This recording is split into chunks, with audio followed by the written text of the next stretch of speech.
તરુણ Dumas beach પર બેભાન હાલતમાં મળી આવ્યો હતો। જ્યારે ફરજ પરની મહિલા પોલીસ કોન્સ્ટેબલને આ વાતની ખબર પડી ત્યારે તેણે દોડીને છોકરાનો જીવ બચાવ્યો હતો। સુરતના ડુમસ બીચ પર નહાવા ગયેલા એક તરુણ અચાનક દરિયામાં ડૂબવા લાગ્યો હતો। ત્યાં ફરજ પર હાજર મહિલા કોન્સ્ટેબલે તેને જોતા જ બચાવવા દોડ્યા હતા અને મોઢામાંથી પાણી કાઢી નાખી જીવ બચાવ્યો હતો। મહિલા પોલીસ અધિકારીએ તરુણના શરીરમાંથી પાણી કાઢવા માટે પંપનો ઉપયોગ કર્યો। માનવતાનું કાર્ય કર્યા પછી તરુણના પરિવારની આંખોમાં હર્ષના આંસુ આવી ગયા હતા અને અધિકારીનો આભાર માન્યો હતો। તરુણ ડુમસ બીચ પર બેભાન હાલતમાં મળી આવ્યો હતો। જ્યારે ફરજ પરની મહિલા પોલીસ કોન્સ્ટેબલને આ વાતની ખબર પડી ત્યારે તેણે દોડીને તરુણનો જીવ બચાવ્યો હતો।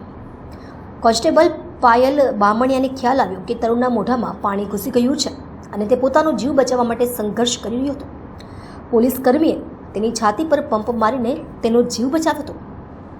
જ્યારે તરુણ બેભાન હાલતમાં મળી આવ્યો ત્યારે તેના મોંમાંથી ફીણ નીકળી રહ્યું હતું। પાયલ બામણિયા સુરત શહેર પોલીસમાં કાર્યરત છે। જ્યારે તરુણ ભાનમાં આવ્યો ત્યારે તેણે તેનું નામ અને પરિવારનો નંબર પૂછ્યો અને પરિવારને જાણ કરી। ત્યારબાદ તરુણને સારવાર માટે સિવિલ હોસ્પિટલમાં દાખલ કરવામાં આવ્યો અને તેની તબિયત સારી છે। જ્યારે સુરત શહેર પોલીસ કમિશનરને આ સમગ્ર ઘટનાની જાણ થઈ ત્યારે તેણે મહિલા પોલીસ કોન્સ્ટેબલના કામની પ્રશંસા કરી અને તરુણના પરિવારને રૂબરૂ મળવા માટે બોલાવ્યા।